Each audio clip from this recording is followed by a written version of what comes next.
What is up, RotoGrinders? 2 hours of nonstop NBA DFS conversation. It starts right now. We take you all the way up the lock.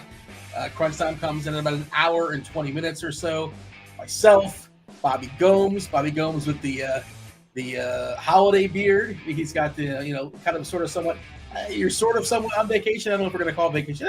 Not full-fledged vacation, right? You're taking a vacation. Currently your neighbor. I'm currently your neighbor now.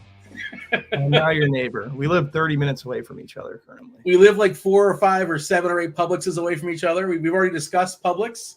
Fantastic Publix sandwiches. What a call by you. That ham and cheese I got yesterday was awesome. Meatballs was the GPP play today. Didn't go as well, but fade the meatballs. Yeah, fade the meatballs at Publix for sure. Yeah, I mean, I can only take so much credit. Like, growing up in South Florida, bounced around, and Publix has expanded. I know it's in Tennessee, Alabama. I believe it's in Georgia. Yeah, it's in Georgia. Basically, the southern part of the U.S. Those in the chat will let you know. Shout out to Publix. Shout out to the Publix subs. Publix subs are like there's the closest Publix to me has a Jersey Mike's or a Subway or one of those. In the same plaza, and I can't. Why? Who's going to Jersey Mike's when Publix is right there? I guess it's a little more convenient, I suppose, maybe. But here's the thing: another life hack for you, Bobby. You can pre-order it. And you can show up, and it's ready right there for you in the heater, good to go, or kept warm to whatever temperature of your choosing. But I'm glad you're enjoying Florida. Otherwise, everything all good besides the subs. Yeah, everything's good. Gonna have some sweats in NFL tonight for the all week. Oh. Slate. Or all weekend slate. So what do you need? That should be interesting. Aaron Jones and Vikings D, Jordan Addison, Puka. I was pretty chalky, but I have some good teams because I had a good bit of Ladd McConkey on that slate. Yeah, Ladd had a big day. Did you get a chance to watch much of the football? Did you watch much of the games? Yeah, I got to watch a little bit, as much as you can with 2 kids running around. But yeah. It wasn't bad. They weren't. I don't know. I was hoping Denver put up more of a show. Last night's game was pretty interesting. So saved the week, I guess. Yeah, as far as watchability. Yeah. The games kind of stunk, with the exception of Washington, Tampa. But the other ones, they're just sort of blowouts and pretty uneventful, and maybe just sort of shows the disparity from some of the teams at top.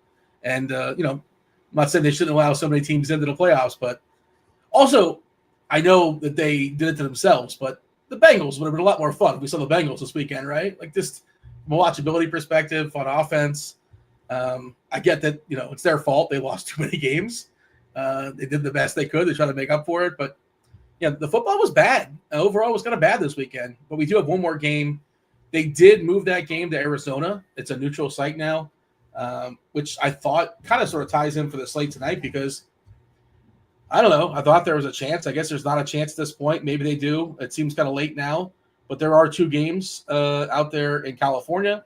Clippers, Lakers, both hosting the Heat, the Spurs, respectively.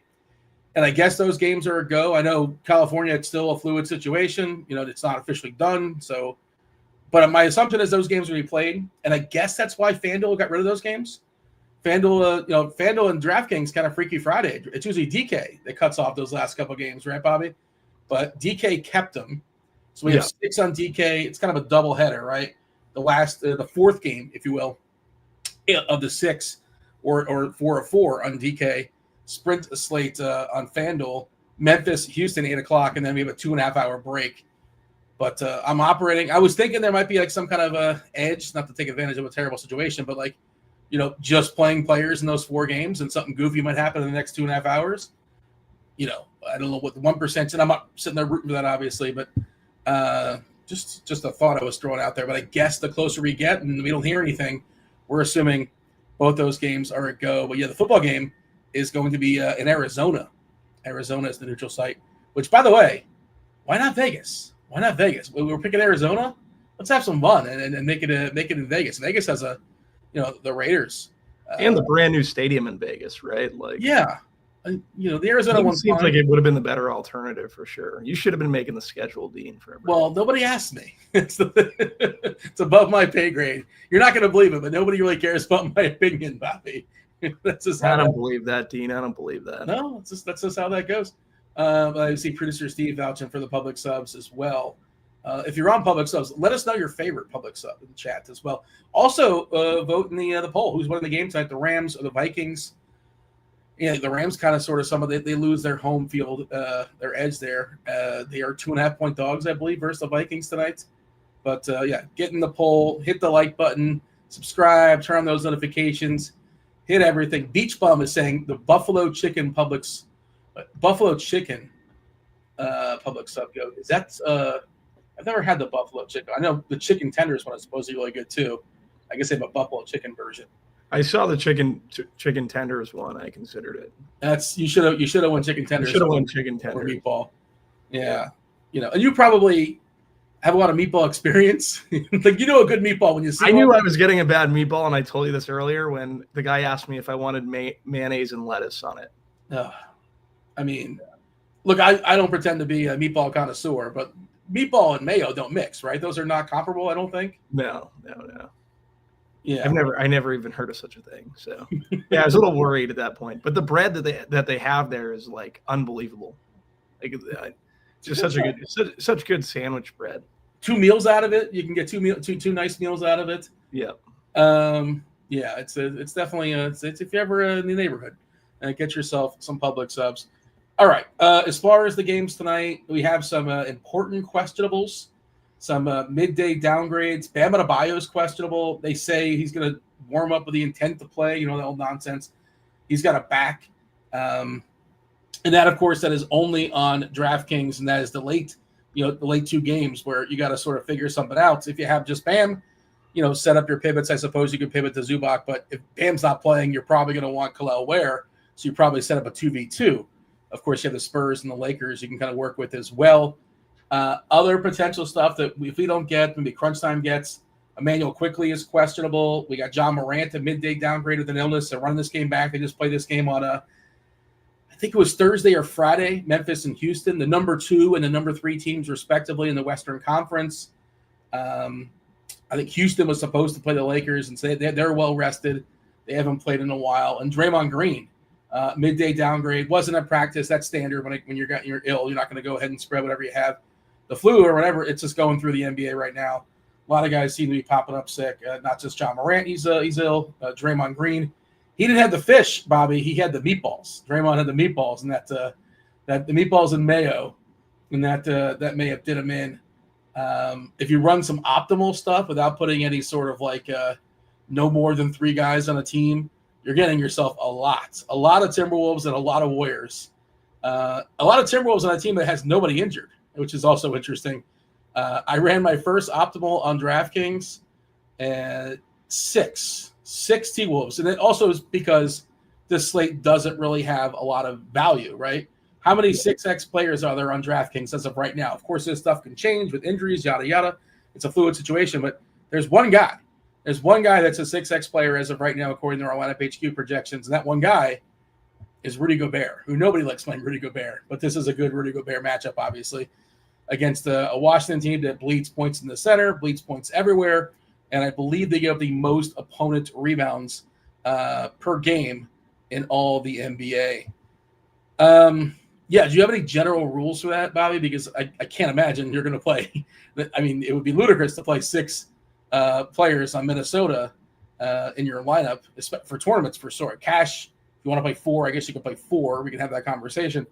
But and anything else as far as a overarching conversation when it comes to the slates. Again, distinctly different on DraftKings, where we're including, and we'll talk about Miami and the Clippers.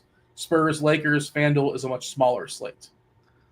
Yeah, for the Minnesota side, it's going to be max 2 of the bigs, immediately. It'll be the first rule I'd put in there. That's Nas Reed, Julius Randle, Gobert. I think you need a max 2 of those guys. That would be my immediate first thing that comes to mind. I'm on this slate, we talked about the value being bad. We're getting a ton of these Wolves with a full squad and getting a lot of Lakers as well. Just ran Sims. Teams obviously getting the most Timberwolves, and then right behind them the Lakers, and then there's a fair bit of drop off to the Warriors. So, yeah, I feel like a lot of people are just gonna play these Wolves, get up to either LeBron or AD, That's kind of how they're playing the slate currently. Yeah, that's what I'm seeing as well. Looks like LeBron is going to be the most popular big spend on DraftKings. And you said two of the big, so that's two of Nas, Randall, and Gobert. You want two of those, right? That's the max? I think, yeah, that would be max two of those. Yeah, I like that rule too. I wouldn't play all three, I don't think. Anything else of note? Anything else we should mention? Oh, it is a movie Monday. Movie Monday. Yeah, I see they're asking for it in chat. They're clamoring for it. Our guy. No, they're not. Broccoli Boy is excited about it. One person's clamoring at least, and they're all thinking it. They just didn't want to be rude about it. They didn't want to, jump the gun, so to speak. But we have clues. We have a bunch of clues for Movie Monday today. I actually have like 7 or 8 just in case we need them. This might be a tricky one. We'll see. The par is like 3.5. We'll see. Mini is our first clue. For Movie Monday. And Mighty Ducks. Well, why is that a play off of a? To be clear, it's MINI. But are you playing off of Mickey and Minnie? Is that what you're doing? No, Minnesota. I don't know. I thought that's. Okay. My mind immediately went to the slate and NBA DFS, but didn't want to talk movies. Usually, there's a reason. There's a tie-in. Is why I picked Minnesota. Yeah, and you have these weird like double entendre tie-ins, and that was my guess. There's no reason why I picked this one, actually. Sometimes there's an homage, sometimes there's a reason why. And maybe I'm just saying that to throw anybody off the scent. But I had a scramble. And I had to put this one together pretty quickly. But Dean should tell us what the category the movie is in. Well, maybe I should. According to Eric in chat. But Eric says I rarely do horror. That's true. I guess I don't really pick a lot of horror. I don't like scary movies personally.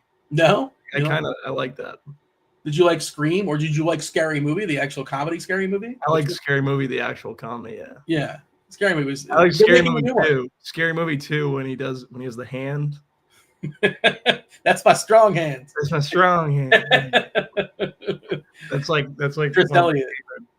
They're making another one. Another one's coming out soon. Yeah. Hopefully that guy's in it. I don't know if Chris Elliott's in it, but I would assume I would imagine the Wayans are behind it because he was in Something About Mary too, right? He progressively got more and more stuff on his face.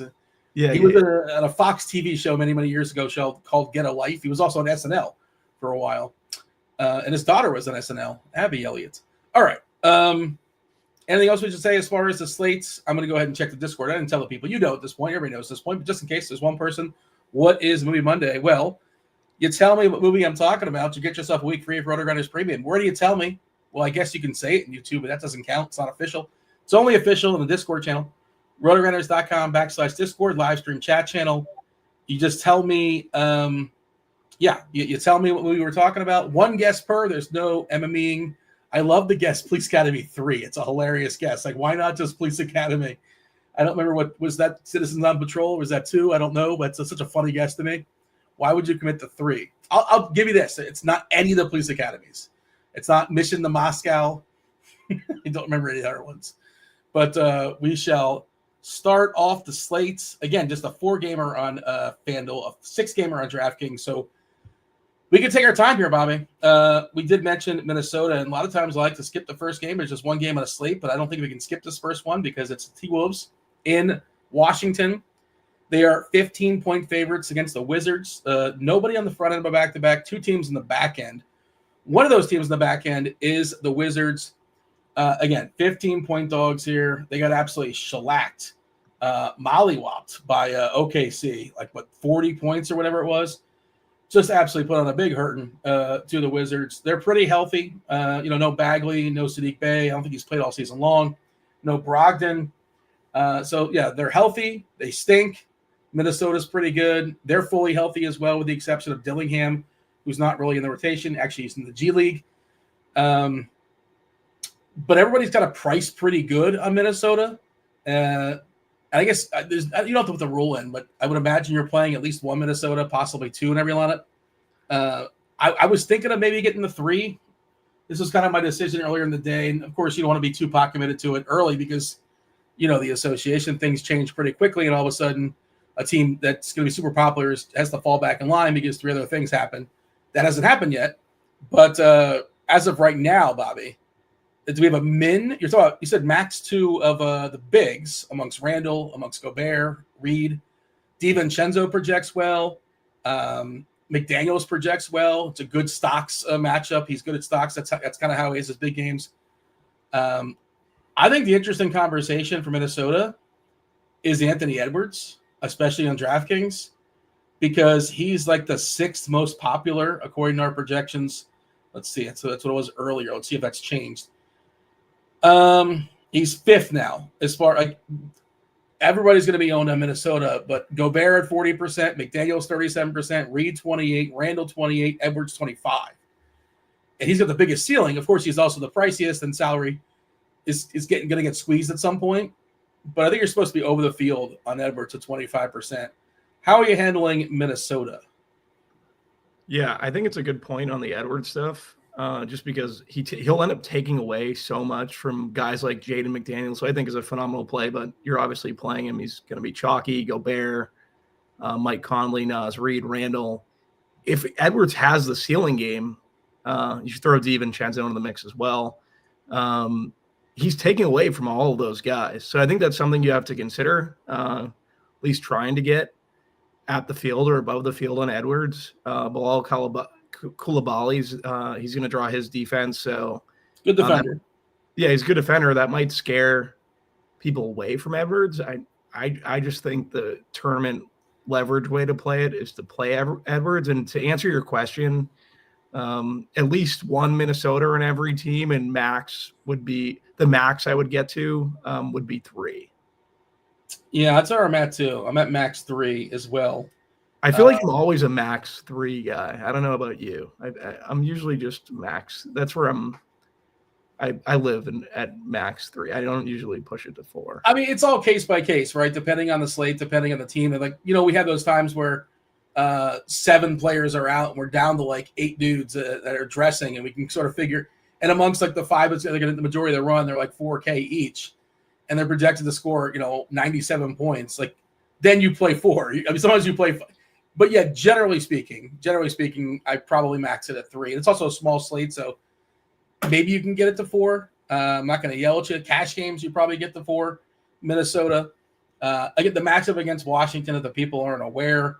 The Wizards get up the 4th most assists, the 2nd most made threes, the most points in basketball. If you like we're starting to get a bigger sample now as far as the defense versus archetype. We're going to call Edwards a scoring wing for calling him a scoring wing. This is the number 1 matchup in all of basketball according to the defense versus archetype matchup tool at RotoGrinders. So it all kind of lines up. Derek in chat says, why is Edwards keep getting fined? Well, last time he got fined for cursing in an interview like multiple times, dropped a lot of F-bombs.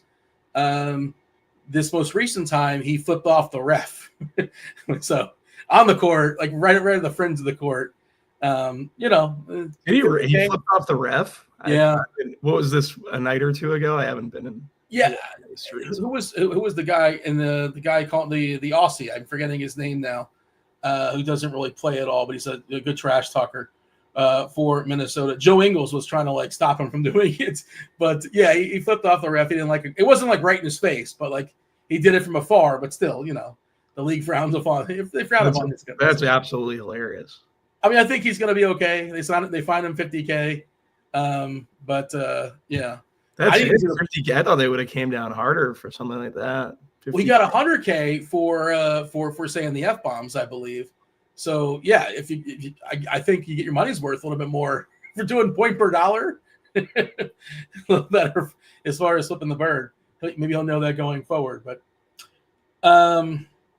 this Minnesota team looks so good. DiVincenzo obviously still in the starting lineup. They look so good in the context of this slate. This wouldn't be awkward. Yes. Just to clarify that. That's a good point. That is a good point because the other options are not spectacular. By the way, FanDuel, as far as point per dollar stuff, nobody is a 6x point per dollar play. The best play by far, I guess, 5.5x is questionable. That's Draymond Green. And 5.5, it's not like a spectacular number. And I think there's a decent chance he doesn't play. We'll see. Stay tuned on that one. Midday downgrade with with an illness, who knows? And then, yeah, there's just not a lot of great point per dollar plays on FanDuel as of right now. This stuff can change. Could you power rank like DiVincenzo versus, I mean, we have Conley coming off the bench now. He's 3-5 now on DK. If this game is close, he would probably close over DiVincenzo. Probably not guaranteed, I would say. Yeah, we've seen Randall kind of fall back a little bit, but this seems like an awesome spot for Randall to kind of get right, against Washington. He's a stack compiler that's not great, but he can take advantage of the likes of Sar and Kuzma, whatever nonsense Washington's going to be throwing his way. Can you power rank the T-Wolves? Because I think, are you running a bunch of lineups, 2 lineups, 1 lineup? What are you running tonight? I'm just playing one team because I'm focusing on NFL.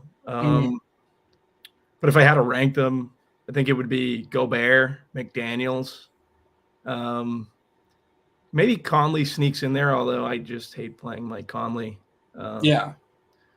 Then I'd probably go Randall, Reed, Devo, and Edwards. Well, not Edwards.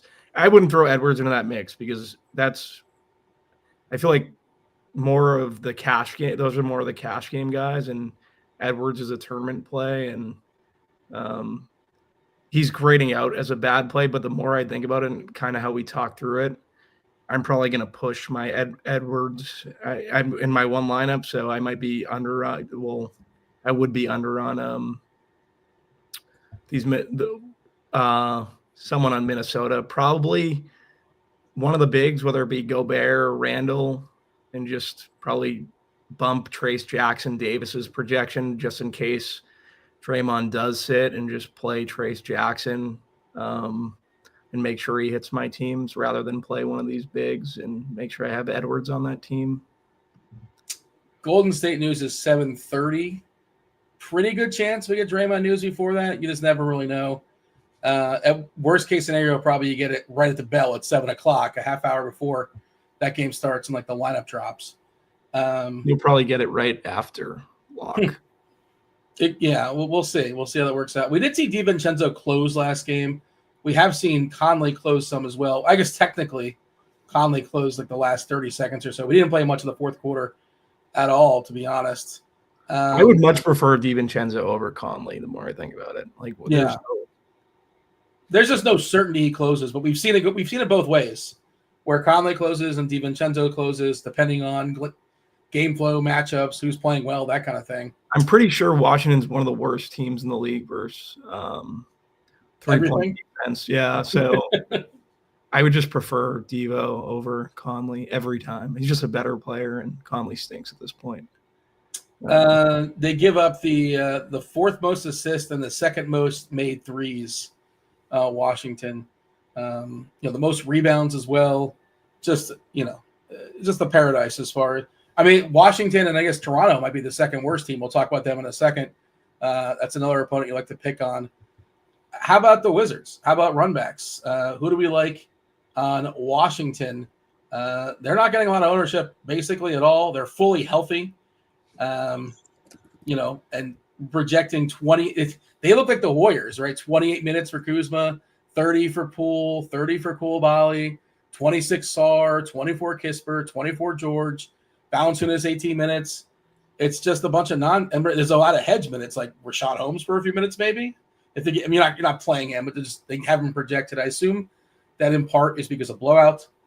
It's also back-to-back for Washington. I don't like anybody in Washington, but like in theory, you don't want to force it. But if I'm playing 3 guys in Minnesota, if it was like all things equal, a Wizard or somebody on Houston, give me the Wizard. But I don't like anybody on Washington. Do you?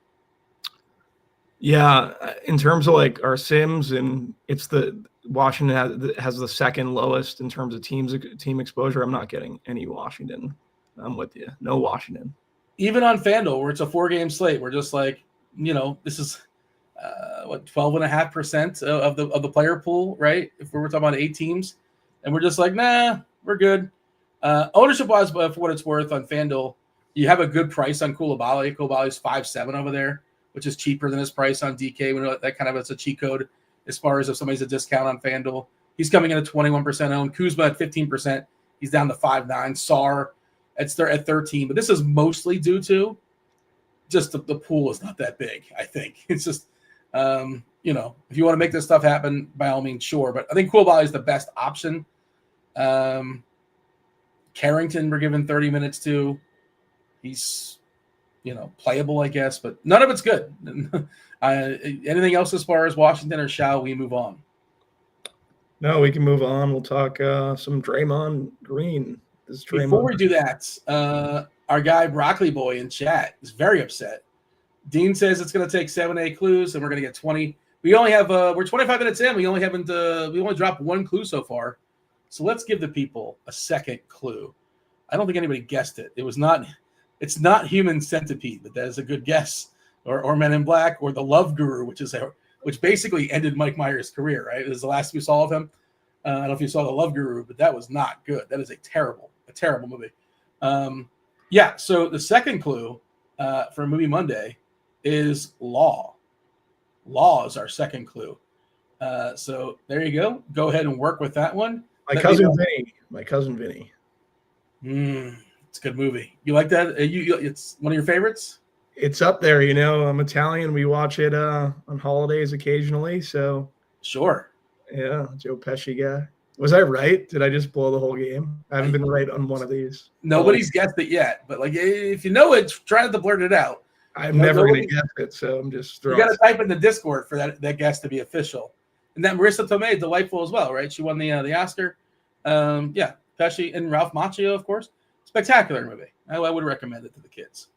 Okay, we're moving on from Minnesota and Washington. No news, right? No clarity as far as who's in and who's out. I don't think so. Nope, we're getting nothing. Golden State at Toronto. We have the Wiggins homecoming game back in Canada. 227 is the total here. Golden State is a 6-point favorite. Who's in and who's out as far as this one? This is a 7:30 game. Again, there was only one 7 o'clock game. 7:30, Draymond's questionable. Kuminga, he's still out.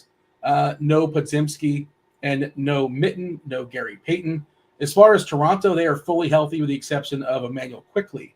Quickley is questionable. Just checking our if-then stuff. Do we have an if-then for Draymond? We do. Yeah, so if Draymond happens to sit, it's interesting. Nobody really catapults up. I guess Kyle Anderson, but nobody wants to play Kyle Anderson. He would get bumped up to 26 minutes. You mentioned TJD, 27 minutes. Wiggins, they would all be positive DK value plays. Curry also a positive DK value play. I think that's either way. I don't think that's necessarily he needs Draymond. Probably a similar projection. And as far as Toronto, we have Quickly questionable, and that would make Sheed the best projected player. And that's 23 DK points. How much is she? He's got to be 3K, right? Yeah, 3.2. Not a big projection now, but he would be the guy that probably benefits the most. Pirtle, positive play. Barrett's slightly positive. And Grady Dick. Yeah. I don't know if you've been watching this Boucher nonsense. I'm not buying it, but he's had a couple good games. He just keeps making his threes, and good for him, but not something I've been chasing. So also I mentioned Bruce Brown. We would have him at 22 minutes if Quickly happens to sit. How do you feel about the Warriors and the Raptors? Start wherever you want to start. Yeah, so I think I would give Trace Jackson Davis a projection boost, just anticipating Green sitting. I think that's the way I'm kind of going to play this. It just happened, not to cut you off, but it just happened. Draymond is out. Yeah, well, there you go. I think it definitely benefits TJD. He could get squeezed a little bit, although I doubt he will now because we got the news early. But just with everyone kind of gravitating towards the Minnesota bigs, I was hoping that he could have got lost in the shuffle a little bit. I think TJD would now become probably my favorite play from Golden State. Curry gets a bump, as we've seen. He's going to be low-owned Curry, but with Wiggins back, should take away some usage. But then we see there's a usage bump with Draymond out. So you can always play Curry at low ownership. That's fine. Not really much, though, for me from the Warriors. I'm just trying to think the other way as well as far as Draymond being out. I think that helps Barnes. Like Wiggins is fine. I shouldn't say not much. Like Wiggins would be fine for me if I was playing 150. He would come into play. Yeah. There are like some Warriors that I would have interest in. I guess Schroeder and Hield are plays that you could consider as well. But for my one team, I think Trace is my favorite. I'm going to run this back, by the way. I'm going to take a peek again if Draymond is out. And this stuff might change a little bit, of course. But, yeah, we have Kyle Anderson getting 26 minutes. So he's probably getting at least, 7 or 8 more, right? Yeah, he's projected for 17. So now he's going to jump to around 26. He's no longer 3K, which, again, this slate, they're all different. We're not really seeing a ton of value right now. Anderson, I guess, can be usable, but not a sexy play. Of course, you mentioned TJD.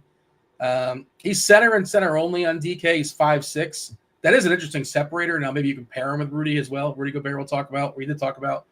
The other interesting thing is on DK, and we'll talk about later, is like Wemby and Davis are center and center only. So there's kind of an opportunity cost if those guys put up 75 or 80. And Davis puts up 33, which isn't like terrible. It's fine. But that also might, make a difference unless you make it up for those points elsewhere. He'll be projected for 24 minutes. Doesn't really change. Wiggins probably the same. 32. So it's Anderson gets the biggest bump. Looney is going to get a bump, but not enough, I don't think. Bump to 16 minutes is our projection unless that changes. And who wants the roster? Kevon Looney. I also think, again, without Draymond on the court, but this Toronto team, horrendous defensively. If you look at their last 10 games, they've been the worst defense in basketball by a good margin. I was just looking at this before. I think they're 5 or 6 points.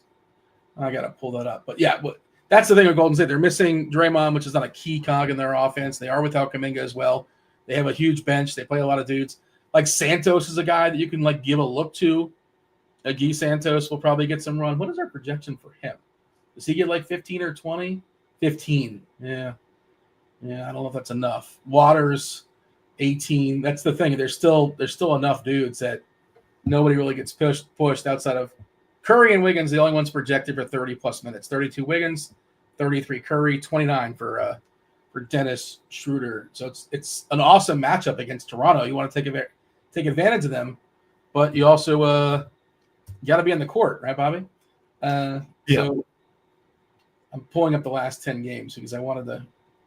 Yeah, so the Raptors have a defensive rating of 126 the last 10 games, which is 6 points worse than the next worst team, the aforementioned Wizards. They've been horrific defensively of late. So really, really bad. The best matchup would be versus Pirtle, correct, for TJD. So I would imagine TJD is going to pop a little more now. Pirtle not great at the rim. Defensively, I believe he's on FanDuel. I think he's got power forward eligibility. He's also a little bit more over there. Let's see. He's 6'4", which I don't love the 6'4" price on FanDuel, but he is power forward / center, so you're not committing to one center on him. We'll run this back and do some more. Kind of give a refresh when the updates. Yeah, we can come back when we get updates. Actually, you know what, Bobby? Give it a refresh because it just came in. They just came in. The projection team, they knew this was coming. They're on top of it, so we can give it a refresh. Maybe we're getting one less T-Wolf now projected in every single lineup, and possibly one more Warrior. I'm not sure, but that's just I'm giving a refresh. Down to our max 3 of the T-Wolves. Yeah. Sims haven't updated yet. Yeah, the Sims tend to take a little bit longer, but still almost an hour and a half until the slate locks. So plenty of time to tinker with that, and more time for news to potentially come out. We'll see how that goes down. Let's see. That is Tuesday. Getting a lot of Tuesday news. What Joker is still listed for an illness? I guess he's not fully healthy. He's played through it a couple times, but okay, they still have Joker listed, probable for what it's worth, for tomorrow night. Kyle Anderson's now popping as the number 1 value at 4K. I don't like that. Like, it's a general thought. I don't like it. It seems very. I'm not saying he won't like put up 28 points, which could be really useful at 4K on this slate, the way things stand right now. But when I looked at the if-then projections, I thought it was Kyle Anderson, and I didn't want to say Kyle Anderson. No, I understand. I wouldn't want to. I said it, but with not a lot of gusto, not a lot of confidence.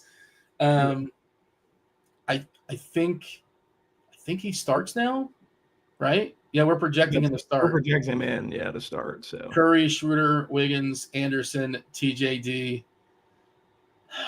Yeah, and the minutes we're giving him it's not outrageous, right? We're giving him like 26 or so. 27, I think it was.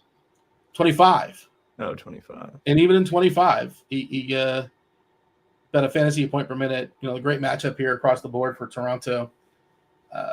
On the season, he's a fantasy point per minute player, 1.01. You wouldn't think so. His usage is not very high, 16%.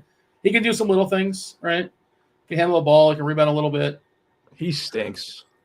I don't, as a general thought, I do not like the idea of Kyle Anderson chalk. It's just not, man. And like you said, if you're making one lineup, what does he put up that like kills you? What's the number? It's like, man, like Kyle Anderson got me because let's say he's like 50% owned. Like I'm just making that number up, but what's the number like you're devastated you don't have him? I would say 28, 30. Yeah. 30, you might be in trouble. 30, you're in trouble, yeah. He's not getting there.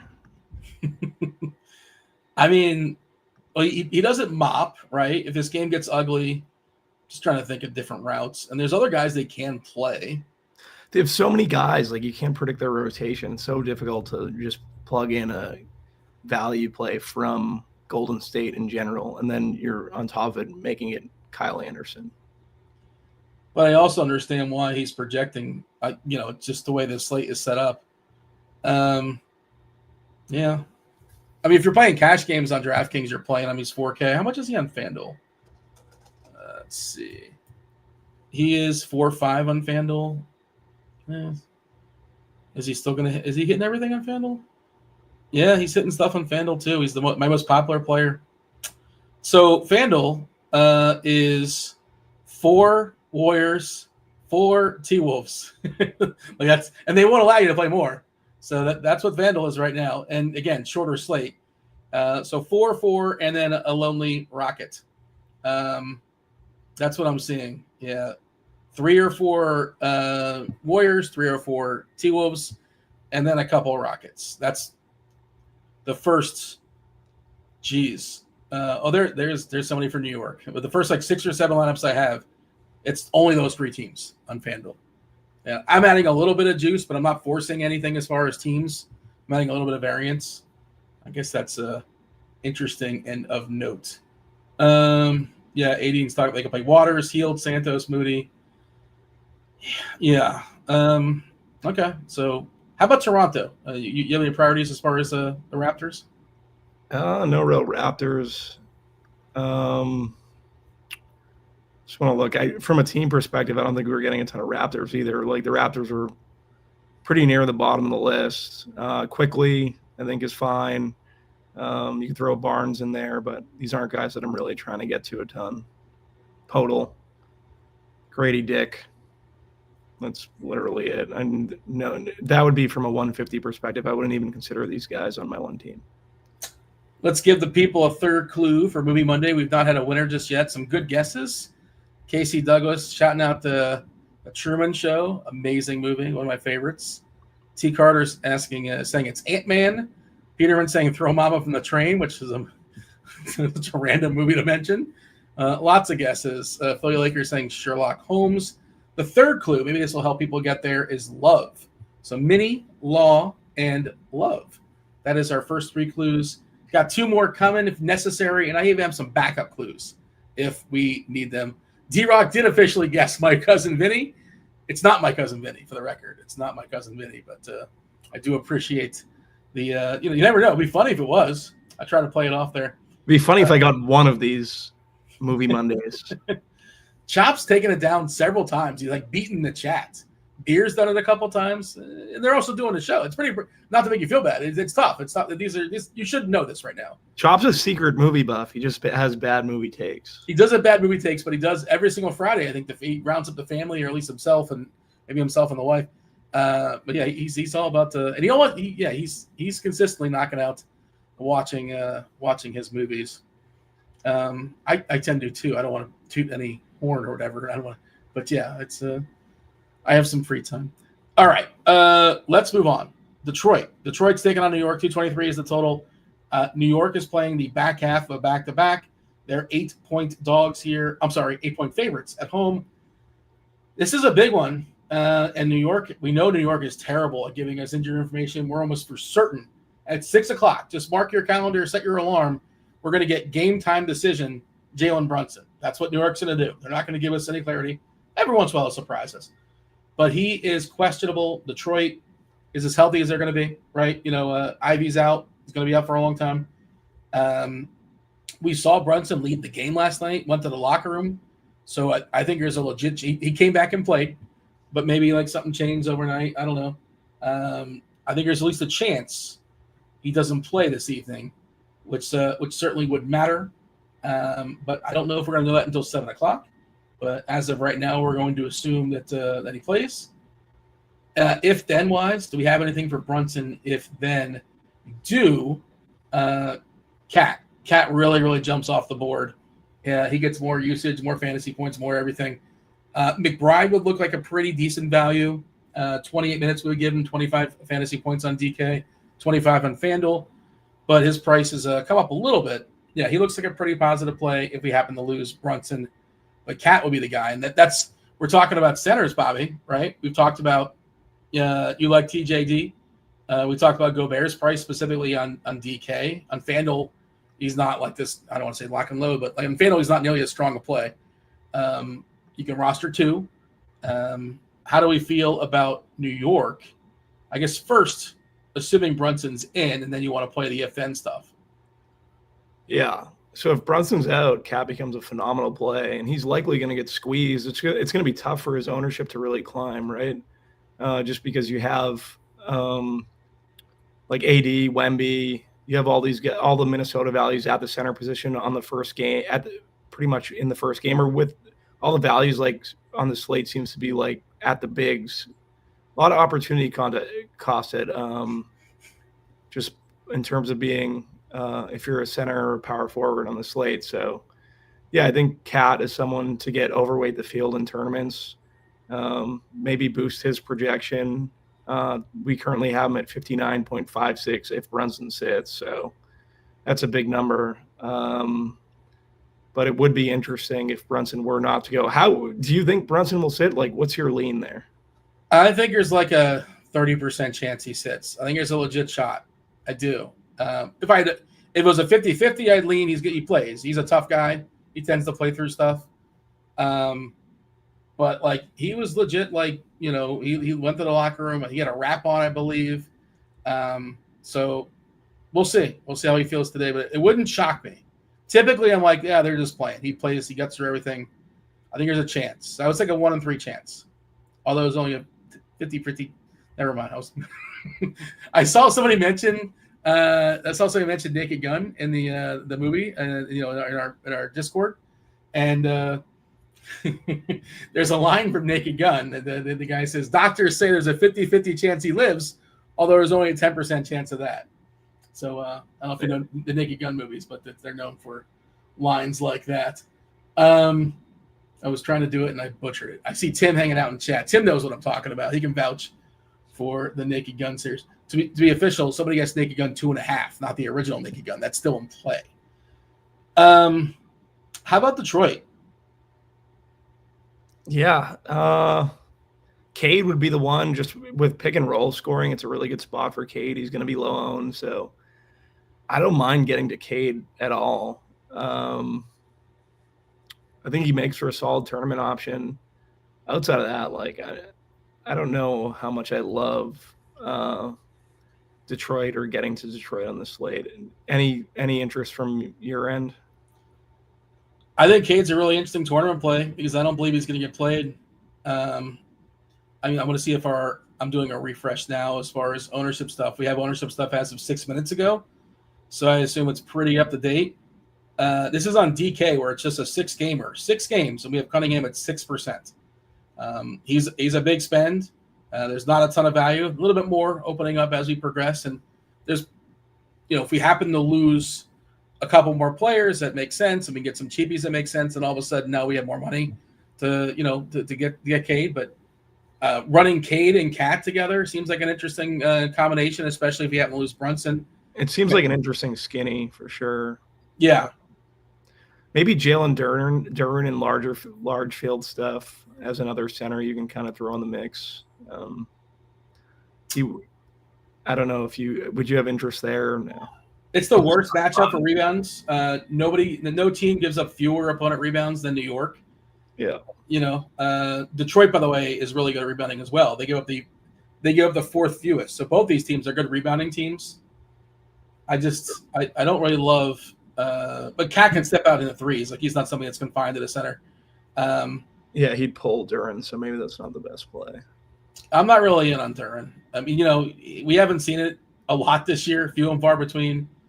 Cade's taken an obvious step forward again this year. Detroit, this time last year, had like 3 wins. 3. You remember how terrible they were last year? And I think they're like 17-20 or something, which doesn't sound amazing, but it's been a huge improvement for them. Speaks to the evolution of Cade, I'd say. Yeah. Currently, they're in the 8th spot. Like, they have a better record than the Hawks. They're 20-19. I slided them a little bit. My apologies. They'll be a perennial 6 to 8 seed. Well, that's the thing, and they're not going to get. It's like the year you do not want to be good if you're Detroit. They're stuck in the middle now. It's a tricky thing because you want to progress, but progressing is going to possibly keep you from getting that one extra player. And you're almost definitely not going to get that one extra player in free agency because I'll give you the long list of like A-list free agents that said I'm going to sign in Detroit. It just doesn't happen, right? Like, who's the best free agent to sign in Detroit? Tobias Harris basically settled, and they both settled. Like, I guess we got to spend some money. Welcome back. He didn't want to sign in Detroit, I don't think. And Detroit's like, I guess we'll sign Tobias Harris. Okay. Nobody else wants to sign here. That's just how that goes. Yeah. And it's not just Detroit, but it's Utah. There's some other teams, Carolina, Charlotte. You're just not going to get, free agents that can sign essentially anywhere. Quickly's out for Toronto, so we'll circle back on that. And okay, maybe we're getting some stuff opening up. Is she going to be the guy? Is he going to be the cheapie that gets us there? Do we trust that? Do we feel good about that? Interesting. Okay, we'll have to circle back on that one. Yeah. And 3,200 for Sheed. Yeah, that's pretty good. I'm just trying to think how bad that can go. Is it better than Kyle? I don't know, man. Better than who? Kyle Anderson. He's certainly cheaper. I don't know if it's better, actually. I'm not sure. I wanted to pull up his fantasy points per minute and usage on the season. Let me see if I can get that on the fly. I'm sure I can. I'm on the Court IQ right now. What is he averaging in this season? How horrendous has he been?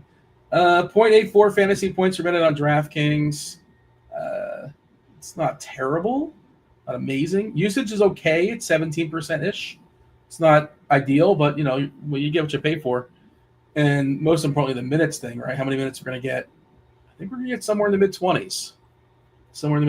And I wonder if he's a guy that could possibly start and mop. Like, he might be one of those guys. They do have a lot of dudes. They have a lot of players. Brown, Boucher, Kelly O, Agbaji, Davion Mitchell, Garrett Temple's there for some reason. I'm not saying those guys are all going to play, but just they have a lot of players. Bogbo, they have a huge roster right now. But we are anticipating, this is under the assumption that Sheed starts. We're expecting him to start, as well as Dick, Barrett, Barnes, and Pirtle. Okay.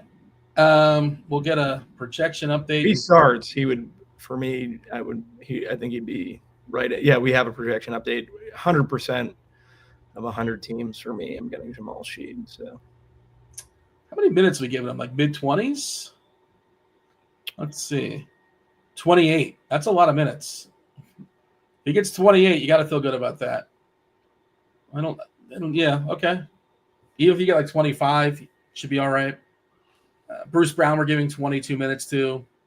They know what Bruce Brown is at this point. Toronto also, they kind of want to lose. They want to lose, man. They're not going to flat out tell you. Well, Pirtle told you that to start the season at his press conference. He basically said as much, like, yeah, we're going to lose. And they're also on the fringe. It's getting tight with the tankathon. You know, three teams have that same exact percentage, 14% to get the number one pick. Washington has 6 wins. And then New Orleans, Toronto, and Charlotte all have 8. So it's going to be a tight squeeze. And Utah's doing their best to join the conversation. Brunson game time decision. Who could have seen that coming? Yeah, there it is. I would immediately bump Towns' projection to. I just would like to see what I'd get if we give him the if-then projection and see where he's hitting. I'd kind of do the same thing that I was doing with Trace Jackson Davis if he had sat and Green was out. By the way, I was corrected in chat, and that is correct. It's Shed. It's not Sheed. I don't know why I keep calling him Sheed. Maybe I'm thinking of Rasheed Wallace, or I don't know what I'm doing. You threw me off when you said Sheed too. I was like, yeah, my bad. I haven't said his name a lot, and just I was thinking Rasheed Wallace came to my head. Yeah. What do you first think of when you think of Rasheed Wallace? You think of him getting ejected in some capacity? Yeah, ejections and that thing he had on his head that was like white. You know? Yeah, I think it was like a birthmark or something. Birthmark, I don't know how that works, but yeah. I don't know why. Like a white spot. Like John Henson had something like that many years. He was the host of Talk Soup. I don't know what that's called, though. But, okay, we shall move on. We got 3 games left to talk about. We have another clue dropping for Movie Monday. Nobody's guessed it just yet. We said 3.5 was par, so I guess we're going to be over par, and we have some more clues if necessary. 3.5 is par like at Augusta for your clues. It's kind of a tough one, but maybe we'll get there here. Script is the new clue. So Mini, Law, Love, Script. What movie we're talking about, let me know in the Discord, and we'll get you a week free of RG Premium. I see Kirkwood hanging out in the Discord as well. I'm not sure he's playing along or just having a conversation. Is he on later? I don't think so. It's the Jim and Tim show, right? We got Jim coming on as well as Tim, and, of course, Roth will be holding it down. The next game is Memphis and Houston. Again, a battle of 2 of the best teams in the Western Conference. They're second and third, respectively, behind OKC. It's high. It's tight. Houston is a 3.5-point favorite. 232.5 is the total. Memphis plays really, really fast, so an up-and-pace game for the Rockets. Ja Morant had the fish. He had the meatball. He had the meatball and mayo, so he's questionable. Marcus Smart, of course, still out. Jay Huff is available. No G.G. Jackson. Houston, Tari Eason is doubtful once again. He's been long. I can't imagine he plays. If he does, not much. And then Jabari Smith is still out as well. Those Rockets rotations have been really, really tight of late. Tuco style, really, really tight. We saw Amen Thompson last game. He was benched for foul trouble, and he still got like 35, 36 minutes. He played 21 or 20 in the first half. He played an outrageous amount of minutes in the first half, and barring anything goofy, he probably gets to 40. You really can't project 40. But these rotations, Freddie as well. Freddie can get to 40 potentially. FEV, that is. Şengün was awesome last game. This will be the 3rd time they meet. They met earlier in the season, one of the first games to start the season. I think Şengün had foul trouble that game. But, yeah, he got loose last time versus Memphis. I love Amen on DK. If I was just making one lineup, I'd probably play Amen Thompson on DK. He's 8K on FanDuel, which is fine. But I think there's plenty of meat on that 7-3 bone on TK. How do you feel about the Rockets? Yeah, Amen's my favorite play from the Rockets. Just getting all those minutes, fast-paced game environment, highest total on the slate for the Rockets at that price tag, 7,300. I think is a very strong spot for Amen. Jalen Green, also shooting guard. Grizzlies, you can pretty much beat them with the 3-pointer, so I think that bodes well for Green. It's up in pace, like Green as well. FEV might be someone that kind of gets lost in the shuffle. I think you could play him. Sengun, which I've had a lot of difficulty rostering Sengun. But his minutes got extended the other night, so I think there was a chance that it could happen again tonight. So wouldn't mind Sengun. If I had to rank my favorite Rockets currently, be Amen, Jalen, Van Fleet, Sengun. I'd kind of rank them in that order. Dylan Brooks could be like a value fill-in at 4,800. He'd probably be fifth. Pulling up, we got our projections updated as of 8 minutes ago or so. I assume that includes the Shed information. We're assuming that Shed's going to draw the start here for Toronto now at 28 minutes. So, yeah, let's see. He's our most popular. Jamal Shed and Kyle Anderson are the two most popular players I'm getting on DK. Not adding a ton of variance, not putting any major restraints. What's interesting is that now only 2 T-Wolves are hitting that lineup because we have salary to get both LeBron and Davis on DK. That's all right. I did not fully. Are we fine playing LeBron and Davis together? You can. Will I do that? No, I don't think so. I wouldn't do it on my one team. I can tell you that much. Yeah, I mean, the game goes to overtime. You're feeling spectacular. You can't really assume that's ever going to happen, and it's certainly possible that LeBron and Davis will 1-2. I mean, I would probably play one of those two with Wemby as a run back if I can.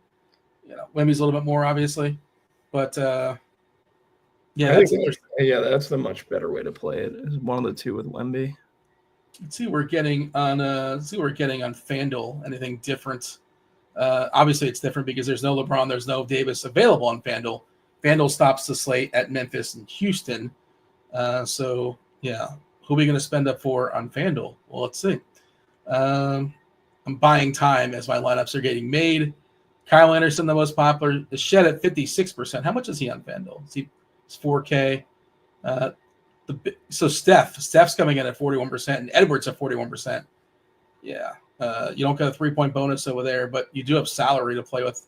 Nobody was a great point per dollar play, getting a little bit better as far as value. Other side of you talk about the Rockets. What about the Grizz? And I guess a lot of that is predicated on Ja Morant. Do we think Ja's going to go? I don't know. But midday, illness stuff, the flu's going around. I assume it's pretty serious. I would say it's a 50-50 shot. But again, I have no clue. I'll just be guessing. I have no idea. I would lean that the midday downgrade, usually sitting in that scenario. The biggest boost would go to Jaren Jackson. Scottie Pippen Jr. would end up being a play. Desmond Bane, I'm just not playing. But the biggest people that would garner more usage would be Pippen Jr. and Jackson if Morant sat. Yeah, we've seen Pippen kind of fall back a little bit of late. We're giving him 28 minutes if we happen to lose Ja. I think that would be enough. Matchup versus Houston's not amazing. Big downgrade as far as pace. Let's see, who else would be. The thing with Triple J is he's priced like Ja is out because he's kind of been in and out, and he's had some big games. His price has not settled back to where it should be, right? When they're all healthy. Yeah. 9-2 is just a bad price of Ja's in. This has been the best week and a half of basketball I think Triple J has played in his career. So. 9K on FanDuel. And then they have the fringe guys, and again, they're sort of like Golden State where they're pretty deep. We're talking about Pippen and Clark and Kennard. You mentioned Bane. Bane is priced he's been taking advantage of no Ja. So unplayable. I don't want to say unplayable, but kind of unplayable if Ja's in. Unplayable for me. Unplayable no matter what. Yeah. Okay. I'm not going to argue. Isn't there a thing? Isn't there a Desmond Bane against the Rockets thing? Isn't that he has a beef against that team? Is there something they didn't draft him? Somebody let me know in chat. I think that's a thing. I think there is a revenge narrative like that. I don't know if it's the Rockets. I think he has something against the Rockets. I could be wrong, but somebody confirm that or deny that. Being told, by the way, in chat, shout out to the chat, hit that like button, do subscribe, do turn on those notifications. Apparently Jim, who's going to be on in 15, 20 minutes or so in crunch time with Tim, he did guess Movie Monday in 3 clues. I don't know who he sent the answer to. I guess he sent it to Steve. But that is super impressive. He took it down. We'll discuss when he jumps on. But that is very impressive. Eric wants to know thoughts on Whitmore. He just doesn't play enough minutes. I guess he's like not the worst play. Do you have any thoughts on Whitmore? I like him as a talent, but if he's only going to play 15, 18 minutes, what are you going to get out of him? What was the question? I got interrupted by no worries. I got interrupted by my girlfriend texted me about my kid being crazy. I don't know what she wants me to do about it. This is my hiding time. Doesn't she know you're working? I'm asking about Cam Whitmore. Any interest in Cam Whitmore? Just the tricky part with him is obviously he's not getting. How many minutes can you possibly tell a story for Whitmore? 15 minutes. On the slate, you can make it work in 150. Tim's the Cam Whitmore whisperer. Maybe he can give us some insight in chat. But what is he, 3.8? Yeah. Yeah. I think it's been more when wasn't FEV out or someone was out, Jalen Green that was out, that where he was getting that boost. I don't really know if it's you play him in 150. I just don't think he's someone that I'd be considering in single entry for sure. I'm not going there, but I think in 150 it's fine. Okay. That is the end of the FanDuel slate. We have 2 games on DraftKings we'll talk about. Again, crunch time coming in about 15 minutes or so. Let's go ahead and knock out these last 2 games. My Miami Heat, they're in Los Angeles taking on the Clippers. I assume this game's going to go. The later we don't hear anything, I assume the game's going to play. Bam Adebayo, we don't know if he's going to play. He's officially questionable. They say he's the old intent to play. He's going to warm up with the intent to play. I assume he does. Have a backup plan because he doesn't go. I think Khalil Ware could be really, really interesting. Awesome stock guy. He has the ability to hit a 3. If you look at his per 36 in the season, his stocks are almost like 6. Actually, I was looking at it before the show. I rounded up 5. 2.6 blocks, 1.4 steals his per 36. Almost 17 points. He's very much like Lively. I think that would be kind of a comp if you've never seen him play before, but he also can step out. He has the ability to step out and hit a 3. Decent rebounder as well. Really long. And this is only if we happen to lose Bam. I think Ware will become super interesting. And he's actually kind of eaten into Bam's minutes a little bit of late as well. I saw him close the other day to start the first half, and they essentially don't cross over at all. Last I checked, 2 possessions together basically on the season. I'm not sure if or when that's going to happen unless I miss something. They essentially do not play together. Okay, who's in, who's out? Clippers, they're going to be as healthy as they're going to be. Everybody's good to go. Anybody you can think of is healthy on the Clippers, even Kawhi. They're also a well-rested team. Butler's out. Bam, questionable to probable. We'll see. Stay tuned. Richardson's out. Drew Smith is out. How do you feel about the Heat and the Clippers?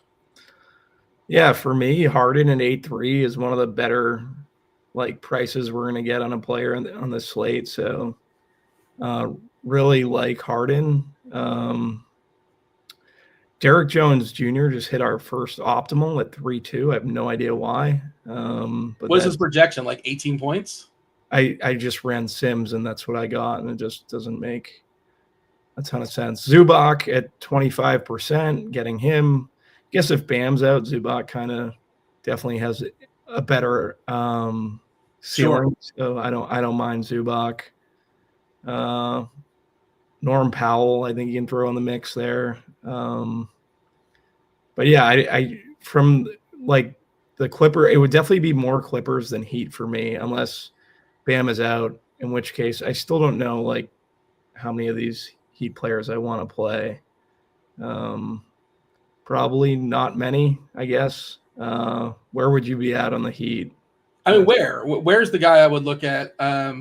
He's 3.3 on DK. He's fantasy point per minute, really good stock guy, active around the rim. He's bouncy, he's long.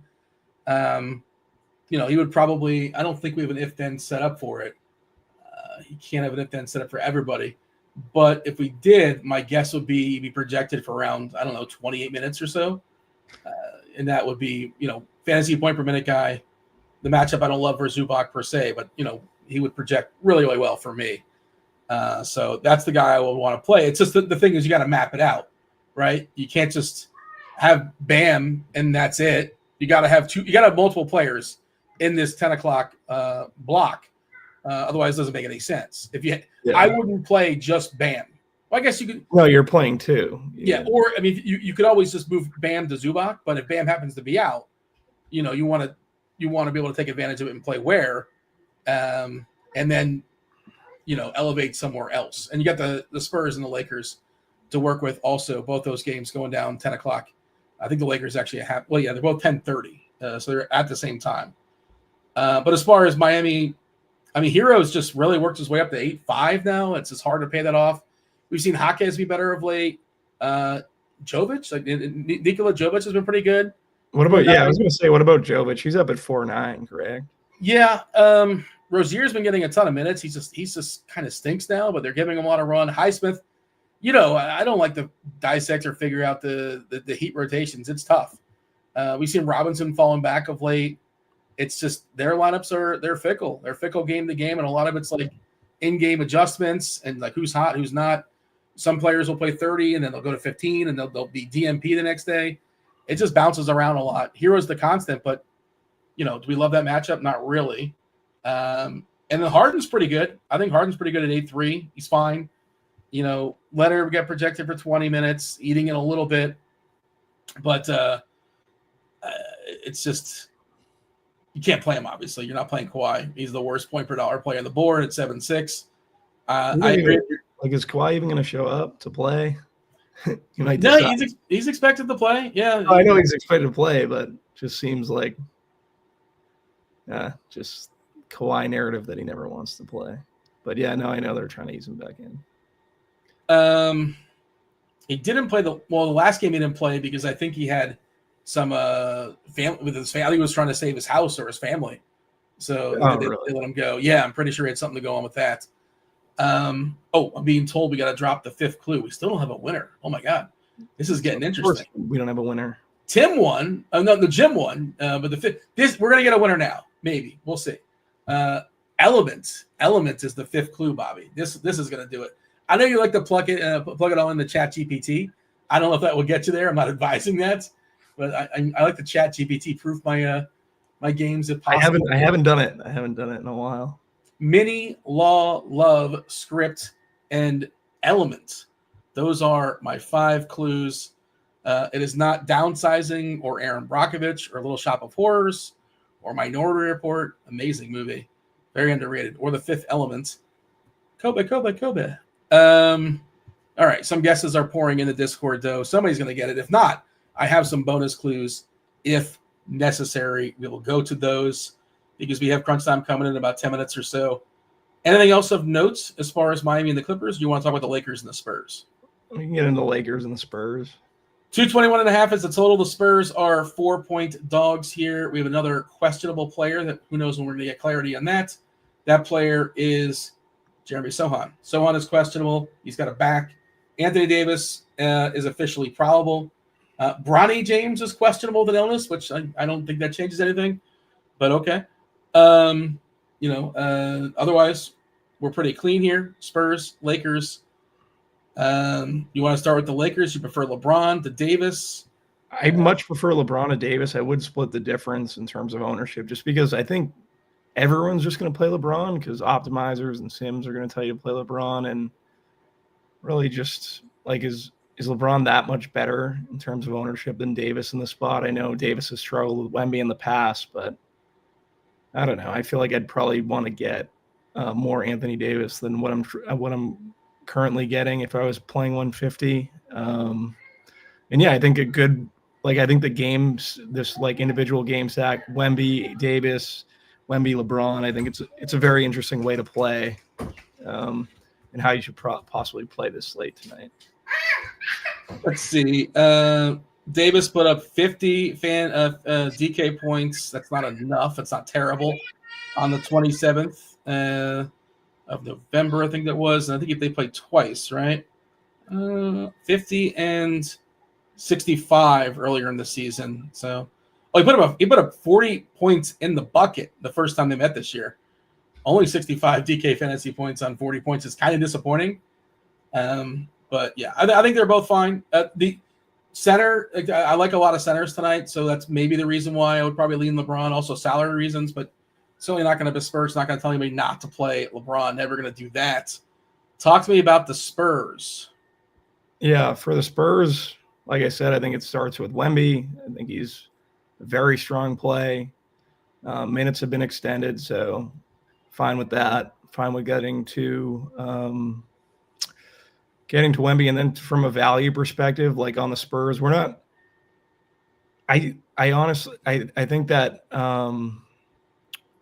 like Wemby's great. You can play Steven Castle. I don't want to play. I'll tell you that much. He's the guy that would probably benefit the most, but I understand why you say that. If you're having to lose Sohan. At least get the biggest opportunity to get bumped, I would say. Chris Paul and Vassell would probably be the two that stood out the most for me outside of Wemby. But, yeah, Castle is popping in there too. I don't have a ton of interest. You could always play Champagny or Keldon Johnson as well. Nobody right now. Well, I guess Devin Vassell projects for 10-11% right now in DK for the Spurs. LeBron around 29%. Reeves got a pretty big projection on Austin Reeves, almost 40 fantasy points on DK. So it's a big number for Austin Reeves. So he projects pretty well, 21%. Davis at 16%, 54 is his median. I wouldn't play Max Christie. What is Max Christie's usage on the season? Oh, it's higher than I thought it was, 13%. I thought it'd be lower. 0.66 fantasy points per minute. DFS is another one that's not really a lot of fun. Finney Smith. I would basically stick to the studs on the Lakers. Reeves is currently my highest owned Laker, but I feel like he's everyone's highest owned Laker because of the price. Yeah, it's surprising to see him at 7.5 and still looking good, looking like a good play. I think that's a pretty hefty median projection, but I'm not going to argue with the projections.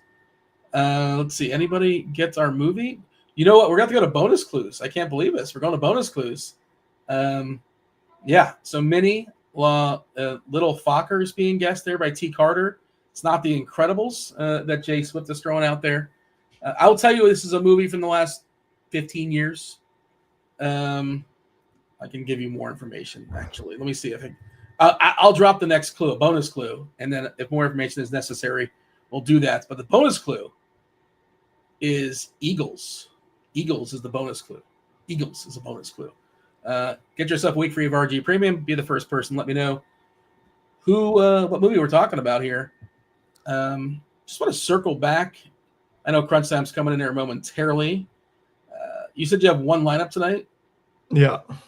And I don't want you to tell me what the lineup is, obviously, but how have things changed as the show progressed with different players in and out? Has it kind of jumped around? It's jumped around a little bit. I still think I'm definitely not playing 2 Minnesota bigs currently. I'm only playing 1 Minnesota big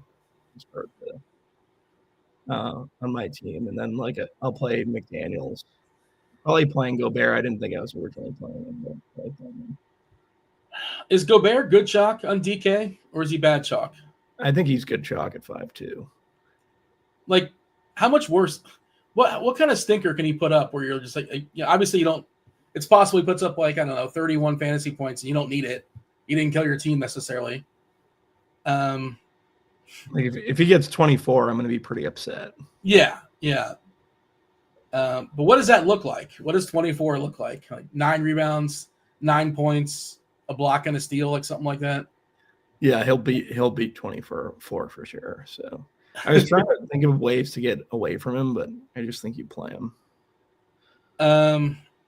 Yeah, he's still hitting. I'm running some stuff right now with updates coming through. Obviously, stay tuned as far as we did get a winner, by the way, in our movie Monday. We'll talk about it when we'll give the official answer when Jim and Tim jump in here. D-Rock was the winner.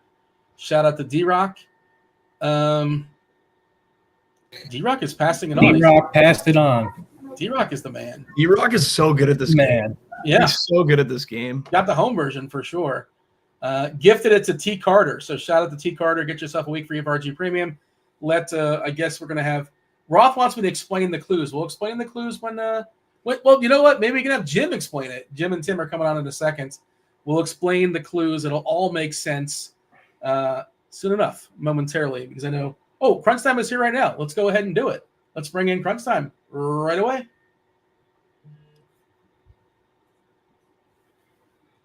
Seamless transition.